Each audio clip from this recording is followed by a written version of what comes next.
Welcome everybody to Tales from the Tackle Shop. This is season 5, episode 1, and believe it or not, take number 3. I think we'll be here a bit longer, don't you? We'll get there. We're meant to be going for a curry, and we're starting this at 5 o'clock. It must be now 8 o'clock. I don't know what's going on. We've got major tech issues, but we will get there with it. Anyway, right, so we're cracking on. We are back. This is the 5th year. That's mad, isn't it? It might be the last year if this tech continues the way it's going. It could be out the window by the end of this one.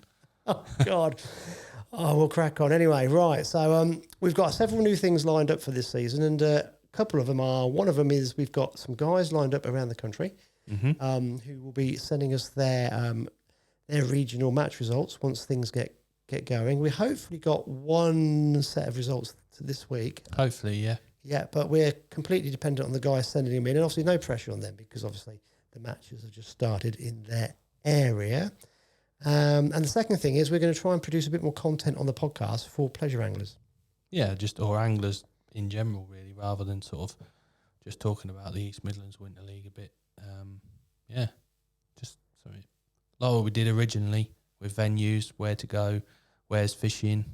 I'm going to freshen it up a bit. Yeah, we're going to go back to basics and just talking about things that we know about as well. So I was aware that we had lost quite a few of our pleasure angler viewers. These mics are going in and out.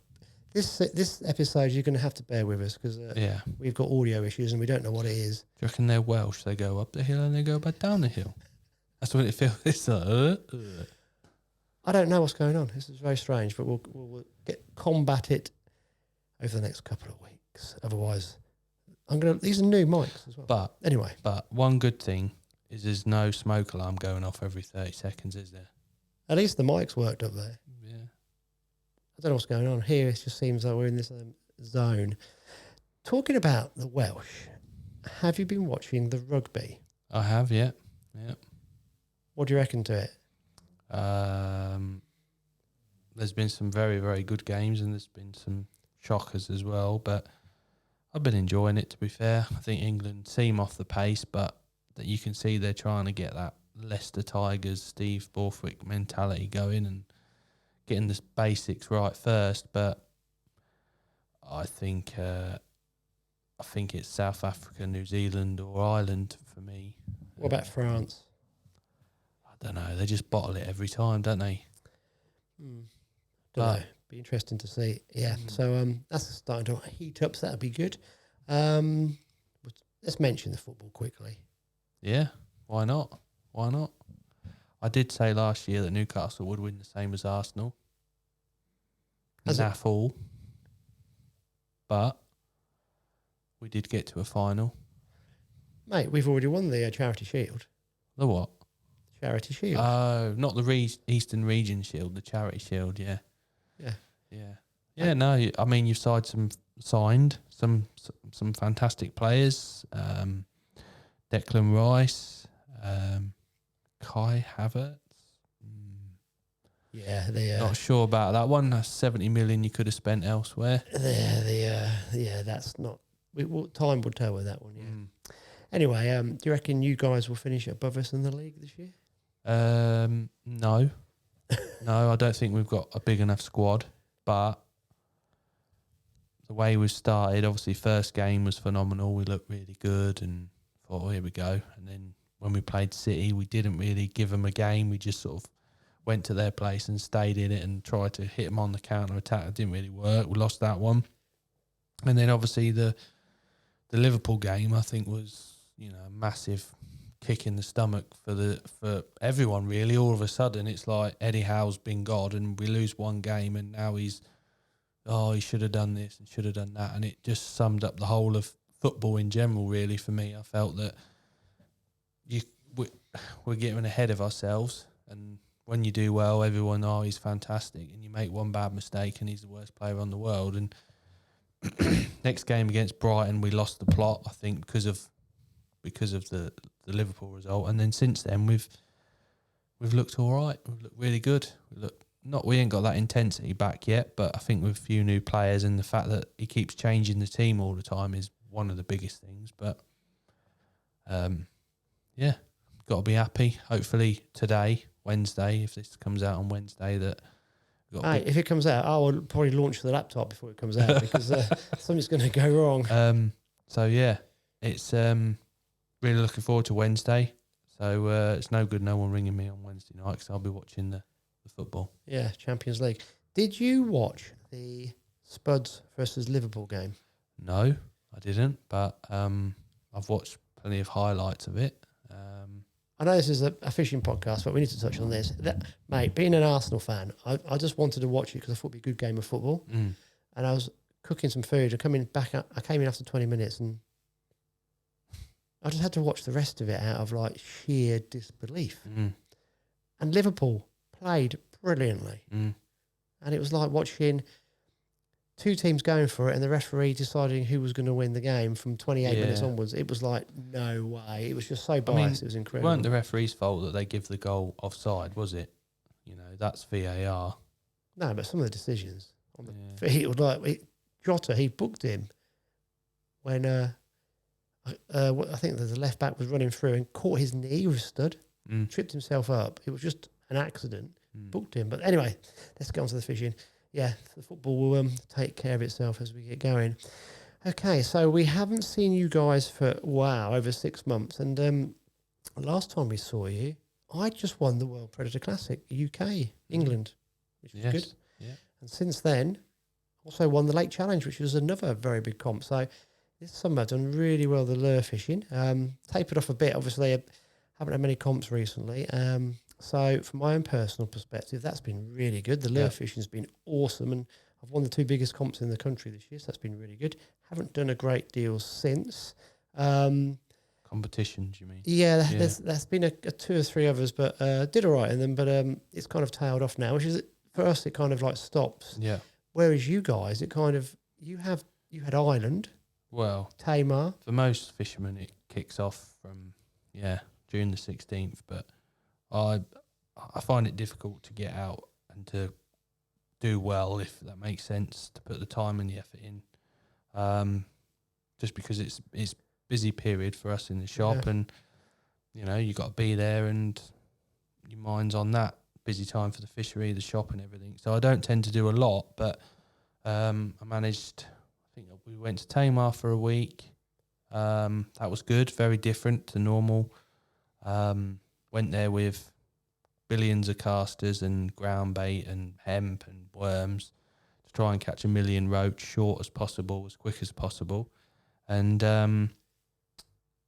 we didn't have the day's practice on the Sunday, which we normally, on the Sunday that we normally get, because for us that's we don't fish it from one year to the next, and that little Sunday practice you can sort of find out what the fishing's like, what fish are feeding and stuff. So we went into it blind. Got it completely wrong the first day. I had an absolute Western supermare. Lost half my pole. Yeah, it was just one of them days. When you've not been fishing for ages as well, you don't realise. You get out of sync, don't you? You're just not on it. You make the wrong decisions and, just got it completely wrong. And then the way it panned out, there was quite a lot of pellet feeder fishing, which I never even took one with me. I'd heard all that the festival before had been fishing really well on it, and I was a bit dismissive. Thought, well, you're not going to be able to compete with a pole because it's so quick and the roach are massive, and 50-60 pound potentially a roach, and the roach weren't as big. The water level was a bit higher, and this pellet feeder was it was absolutely bang on. So midway through the rest day on the Wednesday, we went to the local tackle shop and managed to sort of get bits and pieces together. And the last couple of days, it went better for me. You couldn't do it on every peg because not every peg had skimmers in. But on the last day, I had 20 odd. I can't remember how many kilo I had. I had quite a big weight, like 29 kilo or something like that, all on the pellet feeder. And so that was different. And then I've had the national in between then. Literally, that's the only time I went from then to then. Turned up for that. The Gloucester's one of them venues where, it's yeah, so as a team, we just rocked up. We managed to get 10th. So I think we were 10th or 11th we were. Few results here and there, and you could have got top 5 definitely, but it's one of them. Just go through the motions and fish the national. That's and Division 1 national. Yeah, Division 1, yeah. And then basically went to Ireland for a week. Normally I do 2, just did the 1 week. Ireland was as good as ever. Water level was really high. Fishing was brilliant. Organisation brilliant. Atmosphere brilliant. I wish I was there now. The fishing was a little bit peggier than normal with the fact that the water levels and stuff. Again, made a few mistakes and went at it a bit too aggressive some days, and just didn't draw particularly well on a couple of days as well. But yeah, really enjoyed it. Best day I had was 23 kilos of roach, which, you know, was good weight from the area, but on the day was like 4th or 5th on the day. There was Kev Green won the match for I think 29 kilo, and the fishing was amazing on that particular venue. Awesome. Then come back from Ireland literally on the Sunday. So come back on the Saturday. On the Sunday we had the Eastern region, managed to get enough because there's so much going on with Riverfest and everything. We managed to get a team for that on Oundle and the Nen Anglers Waters. Nen, yep. Or the Neen as we call it around here. And yeah, team wise we had a nice day. We won the match, which was nice. So big old Eastern Region Shield. There's some proper teams on that, really like going through it. It was amazing to see. It's a blast from the past, you know what I mean? And obviously our name's on it now, which is great. And individually I won it as well. So it was a bit of a like sort of a good end to the holiday. And then basically for me, once I go to Ireland and come back, I'll get more time with trade and bits and bobs. It's winter league season, so now I can get out twice a week and enjoy what I love doing. Yeah, because you've got the winter league, and that's, I suppose, looking back to my lure fishing, that was what I was going to say. So we had World Predator Classic. It would have been just as we finished here. It would have been March. Yeah. So I did miss out. I did fish the Commercial National at Lindome, which we, as a team, we come 3rd in. So we've had two seconds and a 3rd in 3 years to Barnsley's 3 wins. So, yeah. Oh, you've done really well. I think just making the contrast. So the lure fishing, I suppose, really, we have all our comps May, June, because obviously the water temperatures are lower. Yeah. We had Perch Mania in August, which was a disaster because it's too hot. And this is what the organisers are learning. We have to cram everything in a short space of time, which is quite good actually because you get on a roll. And that's what you're saying with your comps. It's a bit weird because they're spaced out and you get out of a roll if you're not careful. Well, yeah, I think the biggest thing is natural venues are always good. End of August, September, October, depending on the weather. But September's normally the best month for fishing. So you got Riverfest finals, Feeder Masters, Bow Beach. There's so much on that sort of time of year, and then all of a sudden everything finishes, and it's like, oh, winter league time, and there's nothing else but your local winter leagues, which is good. There's more and more silverfish matches on commercials cropping up now. There's Fish South are doing a fantastic event. There's Gary Rogers does big money qualifiers here, there, and everywhere, and then obviously there's the silverfish, Angling Trust run. So a lot of anglers switch to that. Commercial anglers seems to be a bit like the old feeder flinging craze 8-9 years ago. Now the silverfish commercial fishing's taking off, which is understandable. Completely understandable. So yeah, it's busy time from now on. So you guys will start revving up for the winter league soon, and then first round just gone. Yeah, well, we'll talk about that later. Right, you've touched on feeders, and maybe this would be an apt point for us to do a bit of content for pleasure anglers. Yeah. We produced some videos. It would have been last February, March time of you making rigs up for feeders. Yep. I will put a link here, but don't watch it yet. Watch it after the end of the podcast. So Alex, you're going to explain briefly a very generic feeder setup. Yeah. Obviously, there's tons of different styles of feeder fishing. If you were fishing Riverfest final, your setup would be slightly different to the Feeder Masters final at Tamar, depending on what species and stuff you're fishing for. But in general, for round here, so if you're fishing the drains or if you're going on any natural venue for skimmers and anything really, the most consistent setup is just a free running twisted loop rig. It's so simple. Less is more almost. Obviously, if allowed, I would always use braid. Not everywhere allows it. So just your standard snap link. Are you going to show us? Yeah. Right, I'll video this with me camera and overlay this so you can see. See these here. So show me, buddy. Yeah. So these I've just made them all up on my little winders, just my shock leaders. So just nice and short. You can fish direct. A lot of people fish direct, but I just like to have the comfort of a bit of a shock there. I'll just take this off here. Right, get rid of that. So it's dead simple. So I've just got a metre of Amnesia, £10, nice and stiff. Obviously, when it comes off the winder, I just give it a bit of a straighten out there. And obviously, your feeder attaches here, on there. That's free running, dead simple. And then I've just got... Just show me that again, because it's quick with your hands then. So where does your feeder go? So the feeder goes on this here, on the snap link there. Yeah. Yep. That goes on there. And then down to the business end, you've got your twisted loop. And I've just got two float stops there, one slightly bigger than the other, just to give it a bit of a kick away. And then you loop to loop your hook length. So you've got no quick change swivel or anything like that. So that's kind of like a little boom. That's the little boom. Yeah, you can have it longer if you want. Some people have it a lot longer. But I find that's just about right for me. Something you'd have to play with yourself and find out. But that's a simple setup for feeder fishing. Any of the drains, whether it's skimmers or anything. It's just nice 1 metre shocker and away you go. Nothing special about it, but it works every time. You don't get the tangles.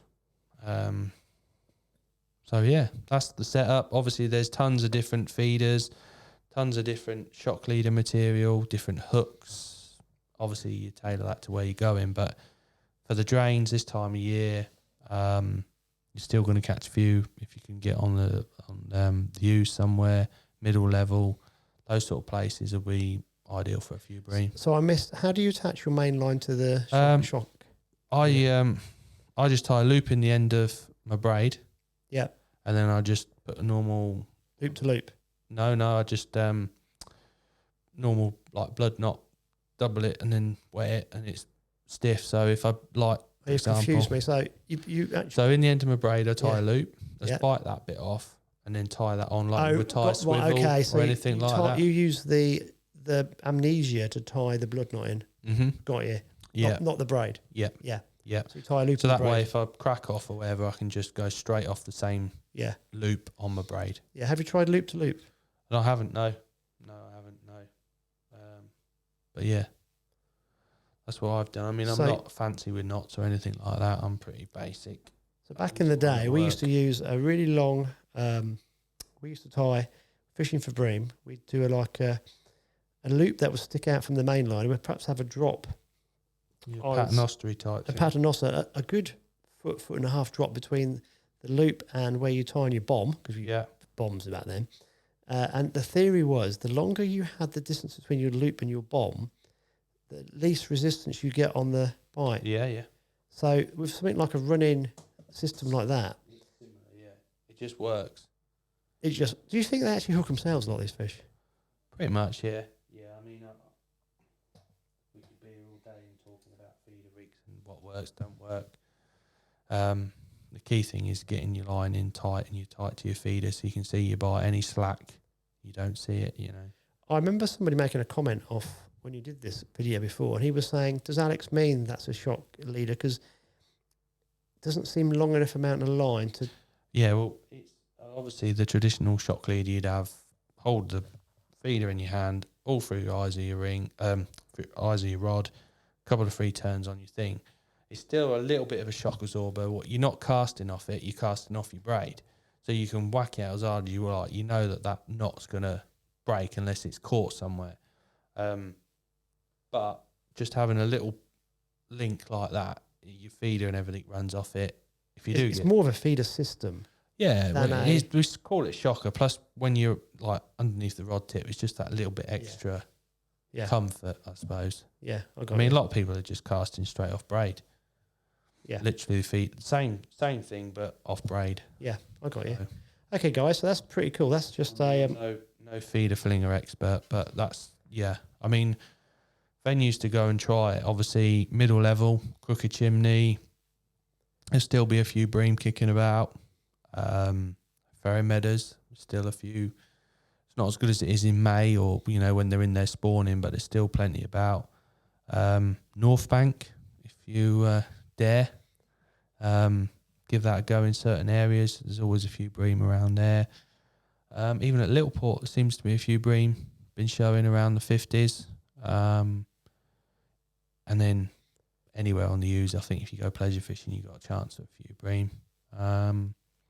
There's not loads and loads. Obviously, Roswell Pit's always a very good venue, but obviously that's club members only.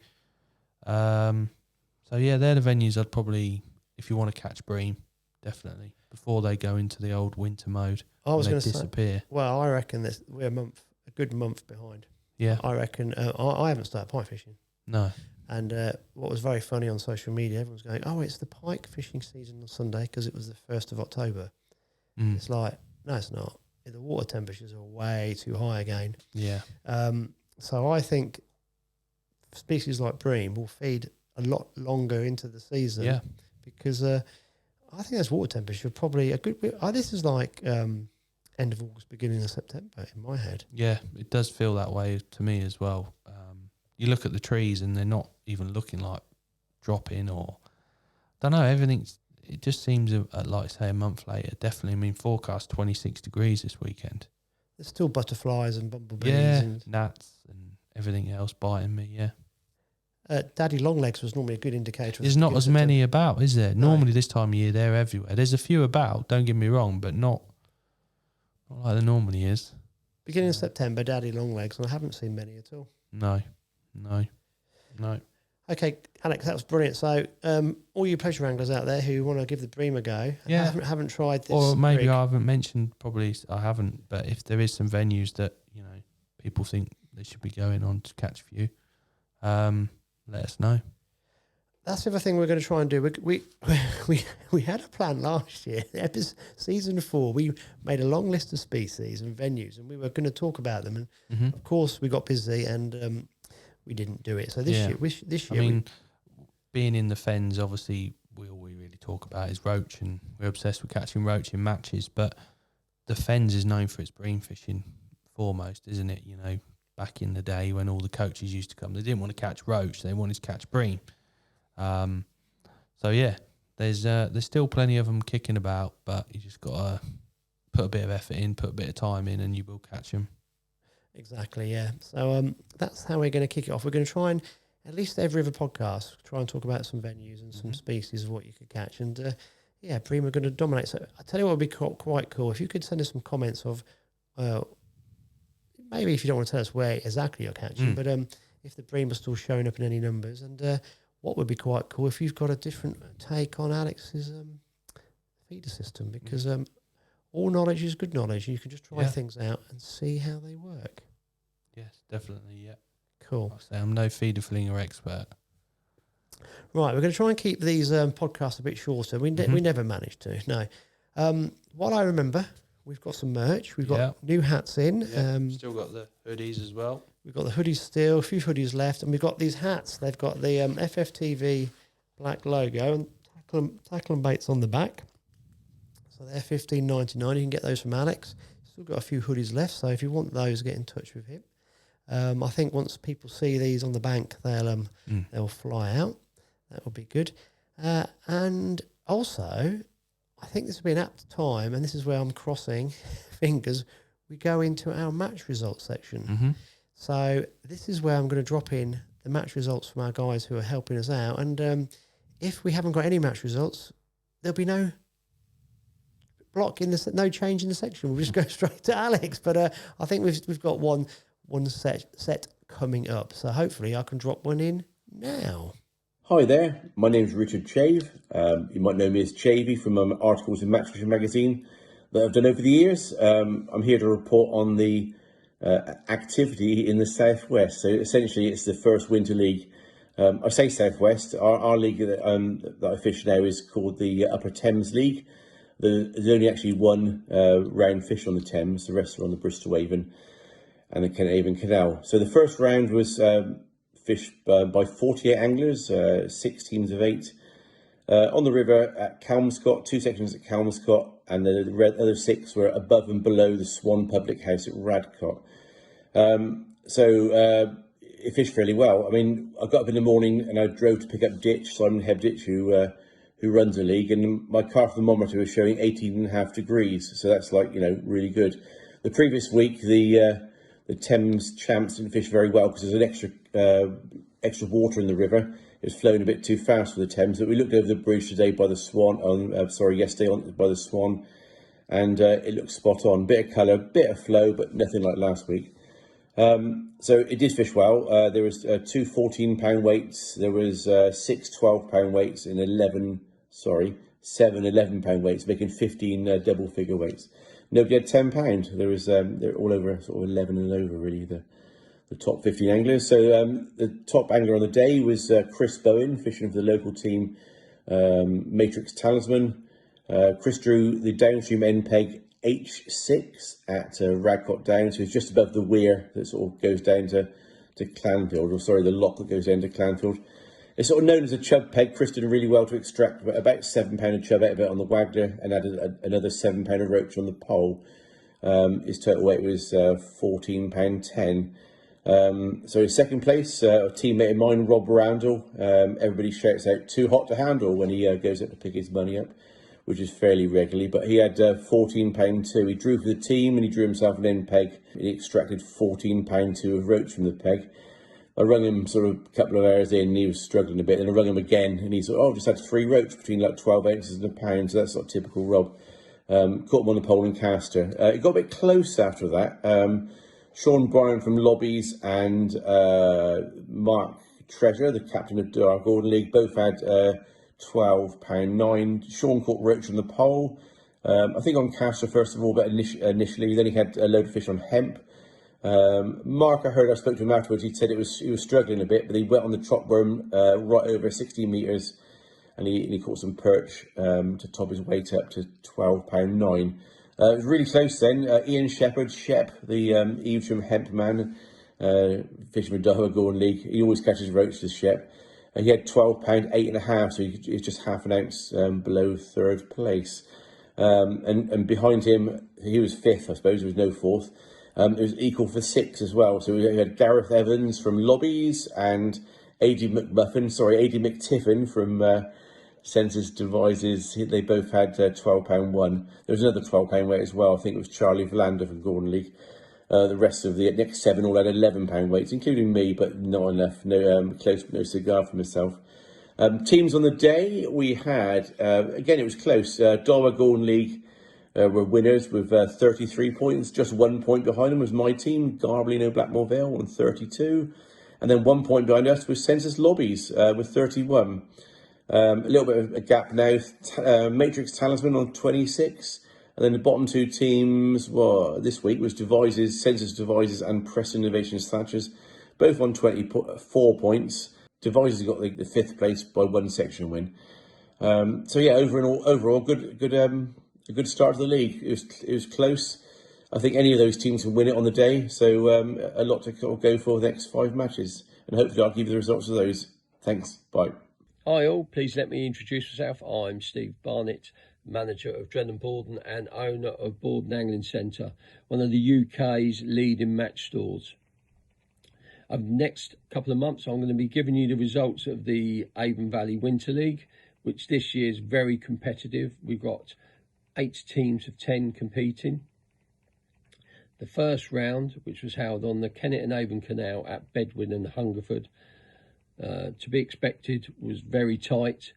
Tying on the day, team-wise, was Drennan Borden and Dara Dorkin on 61, with Drennan Borden coming out on top on section count back 3-1. Third place was Colmick Sussex, newly reformed, which is great to see. Team that's going to be going strength for strength for the next couple of years. They were done very well, 57 points, and Census Oakwood on fourth with 49. Individually, there were some cracking weights to be had. Top dog on the day was Andy Cranston, Dara Dorkin with, get this right, 37.9, drawn just below Dunhill Lock. No surprise, pole tactics, chop worm caster, just out the boat track and over, sort of off to the right. So cracking net. We'll put some pictures up in a minute. Second place was Drennan Borden and Simon Kiefer, one above the gate, lower Dunhill, again made up with mainly bream, though Simon's had some cracking perch in amongst that. Bottom end of Dunhill that was. Third place was Steve Pomeroy of Reeve Home Stores with £20.11, and in fourth place Lee Newson, Dara Dorkin with 17.12, just above Simon Kiefer. So over the coming months, going to give you some stories as well. I'm sure there's be a few tales as well, not too many of those hopefully, but a few funny stories. Tight lines from all at Borden Angling. And we have Lee organised at the Avon Valley. Straight in snook. About a net, another pike, unfortunately. Very good. How big's that one, eh? They're not big, are they? Unlucky, eh? Right.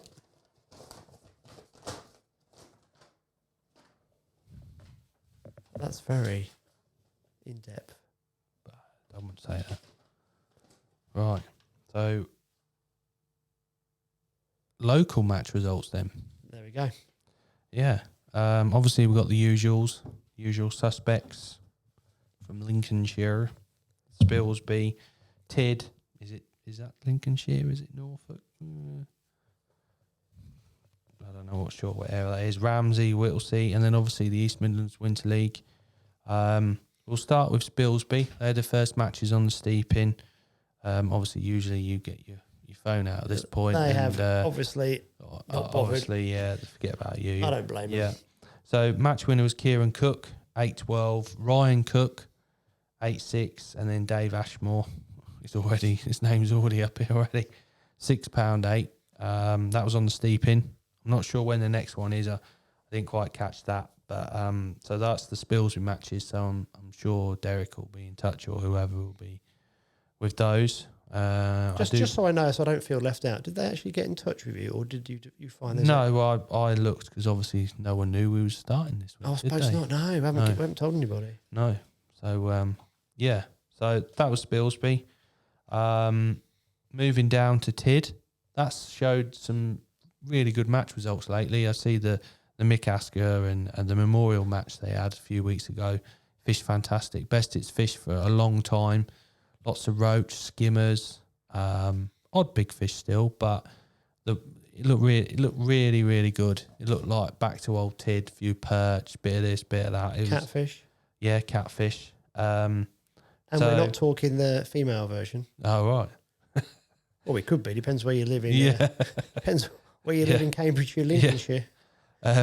So the winner of that match was Gary Burton, and the winner of this Sunday was Gary Burton, £17.2. Runner-up was Ollie Simmons. You probably taught him at school. Yeah, taught Ollie here. 13.14. Ian Benton, £12.1. And then Simo, Ollie's dad, £11.12. I think he had MPEG under the bridge. So good weights. Nice stamp fish. Whittlesea started their first. It's weird. As soon as October comes, everything starts, doesn't it? Yeah. They was at Cop Bank. Andy Lawrence was the winner. MPEG, £21.4. It's a lovely day's fishing that is from Cop Bank. Runner-up was Paul Dotchin, £16.2. The other MPEG, mainly Rudd. And then Windmill Steve, £7.9 in the middle. So I looked at the weights and it was pretty consistent. So Cockbank is a bit of an underrated venue, especially for rudd. I think that's a bit of a hotbed for rudd anglers, to be fair. I think the rudd fishing in the fens it's got over the whole of Fenland must be the best in the country. Oh, without doubt, yeah. It's sort of where people used to take a trip to the fens to catch the bream. I think now it's, if you want a specimen rudd, that's where you go. But you can get a big bag of rudd. Oh yeah, I mean that you'll see in the match results over the next sort of 3 or 4 weeks. The first 3 or 4 rounds, rudd, if it's still mild, will play a big part. And from the pleasure anglers coming in the shop all summer, there's been rudd everywhere. So I showed you a little video I made, that little short. Yeah, unbelievable. I had 30, 40 pound of rudd in an hour on a lure rod, size 8 hook, and half a loaf of bread. Yeah, obviously we don't. I wasn't using a lure, but yeah. Well, I was thinking about this. If you wanted to mess up the guy on the next peg, you'd feed your pole line and then start chucking bread flake on a hook. Yeah. If you dampen the bread flake, and they actually take it better as it's slowly sinking. Yeah. And you watch the line go, bang. So what you're saying is the winner of the Angling Trust Winter League final is going to be surface fishing. For the first hour. Yeah, probably. Honestly, for the first hour, right, because these fish, they get used to it. But then you use a sinking flake, and then you go on to your more normal. You can go, then you go smaller. Not only would you catch bigger fish to start off with, you'd knacker the guy next to you because you can cast around the peg and actually. Because what happens is, I watched this with chub, and I watched it with carp on the fly. This is where I started watching all this. You can move the fish around because they react to one being caught. So these rudd, I was feeding them with sliced bread, and I was catching them off the spot, and then I was catching them well away in the end. Yeah, and you can manipulate these shoals. Yeah, and I was thinking, crikey, you could manipulate your whole peg if you're on. You've got to be on them. If you're not on them, you're not on them. But if they're in front of you, you can start moving them around. You can push them over your feeded area and keep them there.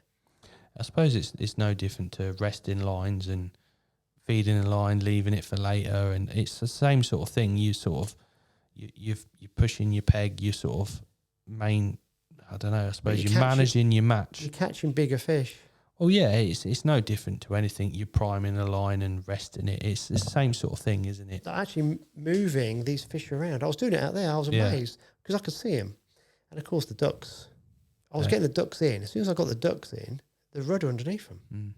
And the bigger ones are underneath them. But I don't know. I know match anglers go, oh no, but it's just a different way of thinking. It is, yeah. And I think sometimes you can actually discover gems by trying different things. I can tell by your response you're not listening to me. But I am listening to you, but I shan't be trying it. I'll let someone else try it. All right. Yeah. So there was a match on 10 Mile. Ray Malley's run some matches for Kings Lynn. It's been quite tough because of the seals, I think. There's not one, there's a couple of seals. I mean, we've had dolphins and all sorts in the U system this year. So absolute madness. Crabs. This is prime time crabbing season. They are everywhere. Unbelievable. So serious amount of crabs. So if you do want something different, you don't have to go to Sunny Honey or Wells. Just get a bucket, get on the old Neen, anywhere in the middle level system near a lock, and crab to your heart's content. Mate, we're going back. Crabbing and a bread flake on free line. Honestly. Fishing's going full circle. Yeah, we told you, pleasure anglers, see? Yep. Right, so East Midlands Winter League round 1. So last week was a practice match at Ely Beat and Little Port, which is all on the Ouse. For those that don't know the Ouse, it's wide, deep, very deep. It's a nice venue. It's a proper, love it or hate it venue, I think. And it never fishes the same 2 matches on the trot. You always think when you top up, is that going to be your last top up? Put it that way. It's a very interesting venue. I've got a cramp in my leg. Oh, God. These chairs. Oh, mate. I've proper got cramp in my leg. You're an athlete. Oh, shit. I got to get up, sorry. Get up here. Oh, I'll take over. I'll do a song and dance. Alex, look at him. Look at the old man. Yeah. He's These gone. chairs, I don't know what they are. Can't even get one arse cheek on them. I'm just obviously slim. An athlete. I'm an athlete. Yeah. So I set this up so I wouldn't have to do any extra editing. Well, after this episode, I'm going to have to... Right. Are you back? Nearly. It's going to probably go again once I sit down. So, yeah, anglers will know when you get cramped when you sat on your box. Oh, my God. I think Alex is going to tell us a tale about teeth in a minute. Well, we're coming on to it. So... No one can hear you. Yeah, they can, Are you surely. going to do it standing up? Well, no one can see you now. Look, you've messed up a camera view. Well, they don't want to look at me anyway. They just want to hear me, I suppose. So, yeah, Ray's run some matches on 10 mile. We've been having problems with seals and crabs and whatever. And my co-presenters. Yeah. And this week's winner was Phil Chesterton. He had £9.14. Runner-up was our wee John Price. He's done quite well recently, hasn't he? Yeah, he's had a good time in Ireland. Ireland, and that. yeah. So, Is that because he's Irish? yeah, he's Irish. He pretends he's Welsh. Oh, man. We know he's... This cramp's not going away. I reckon it's your ghost. Are you going to... Well, hold on. Are you going to start that for the rest of the podcast? We've got about 5 minutes left. Right. I'm going to change... I do apologise, everybody, but I'll try to get the audio perfect. And I'm just besieged. Look. Yeah, just cramp that really hurts. So Sky Sports don't have these problems. No. We'll come back to Phil Chesterton later anyway. So yeah, moving on to the East Midlands Winter League. It's been fishing really well. Lots of small fish in the river, whether that was because of the heat last year. Just loads and loads of small fish. We've completely ballsed this episode up. Probably have. Yeah, it's all right. I can't help it. I mean, that much pain, it's hurting. Normally when you get cramped, you have to like stretch it out and go for a walk.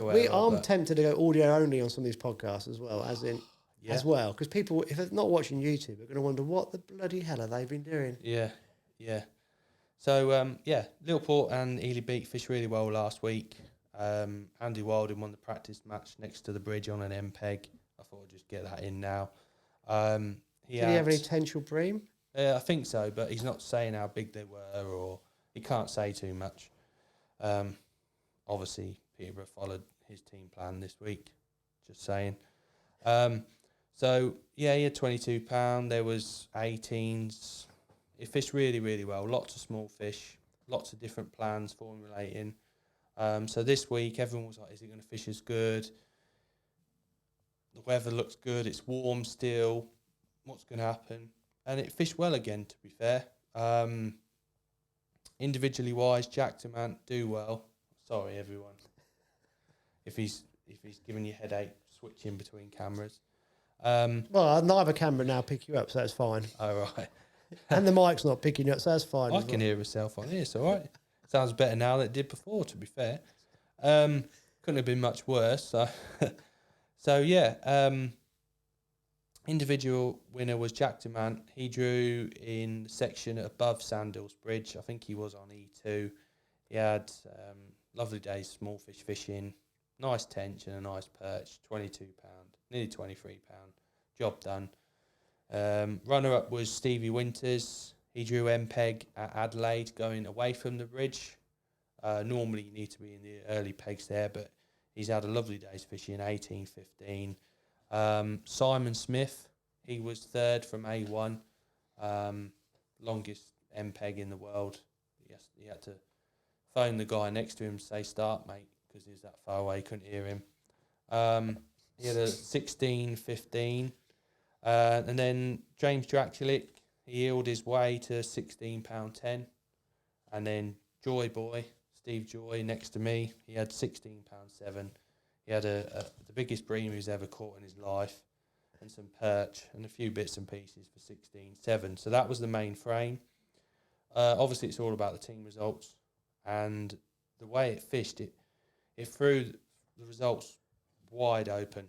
In 7th place was Cresta Baketech Peterborough with 52 points.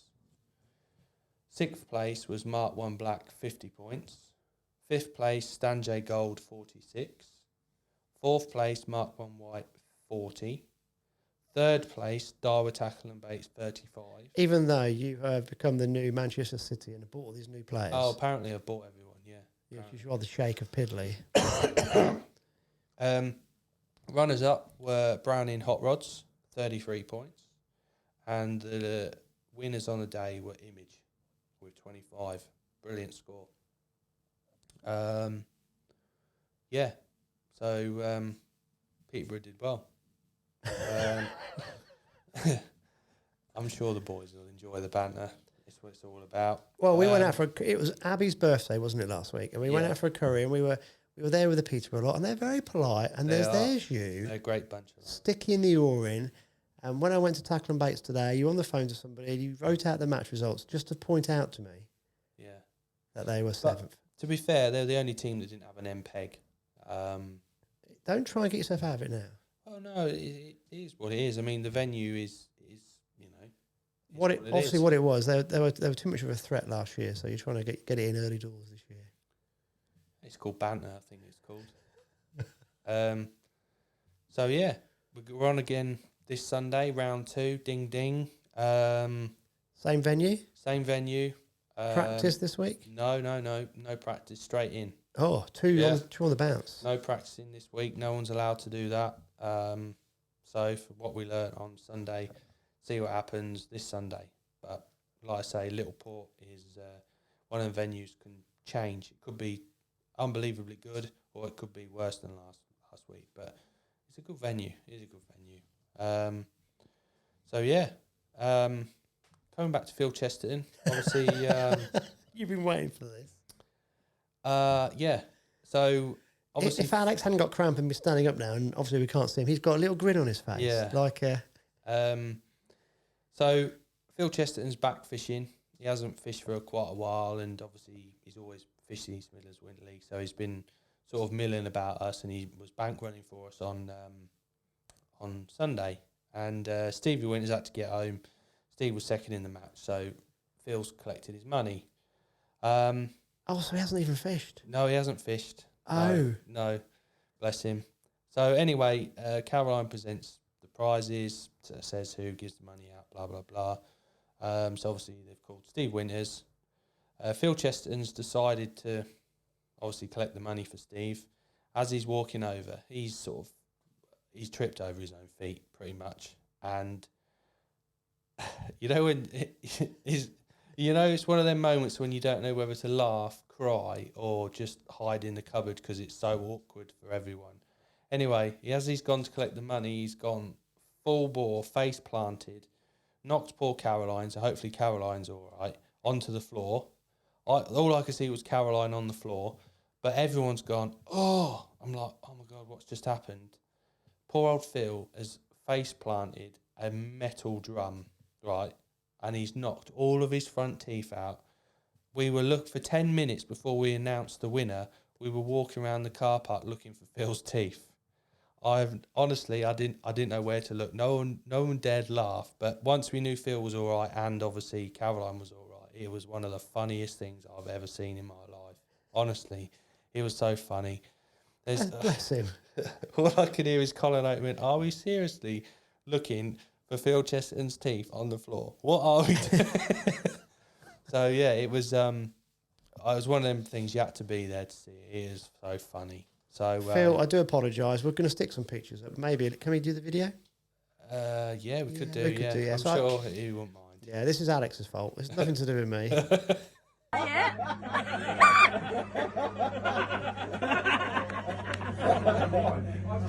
Say sausages. Send that picture to Winton. I do apologise now, but like the Peterborough crew, it's banter.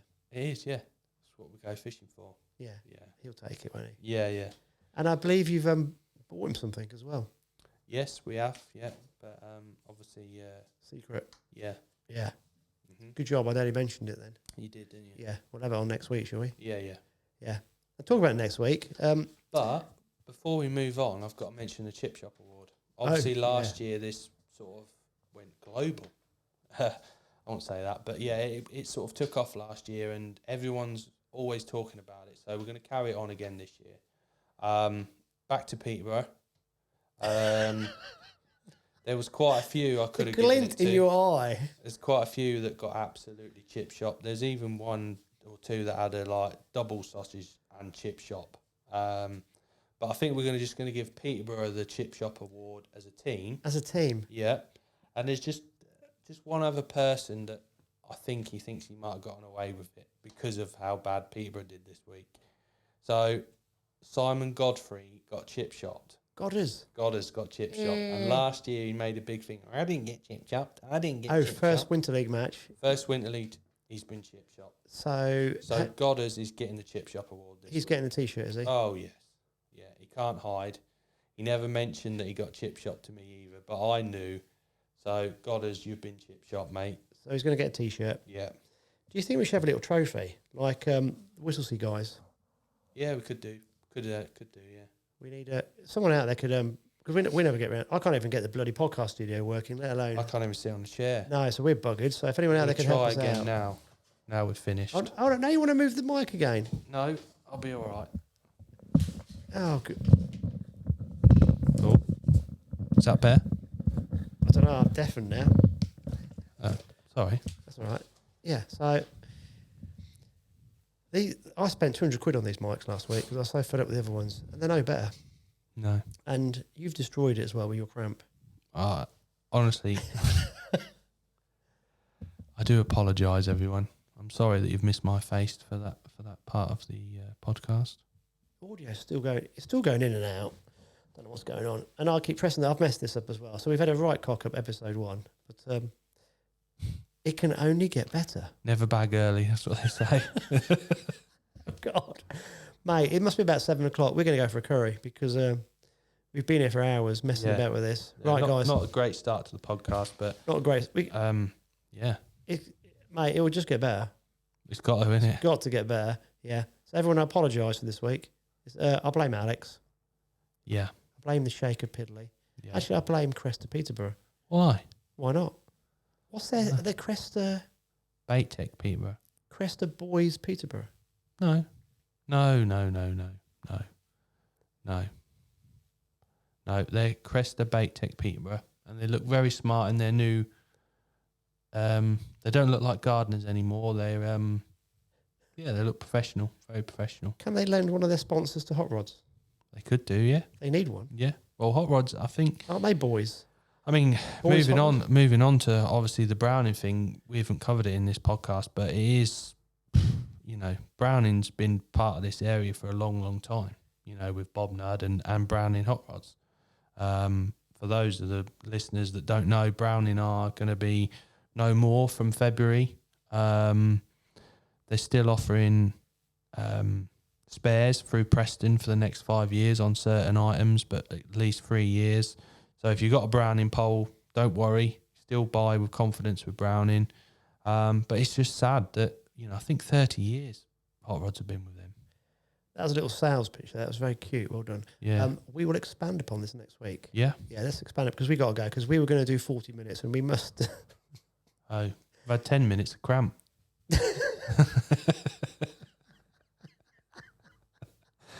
Let's go. Yeah. Sorry, I do apologise, everybody. It will get better. It can't get any worse. No. And give him some crap in the shop this week.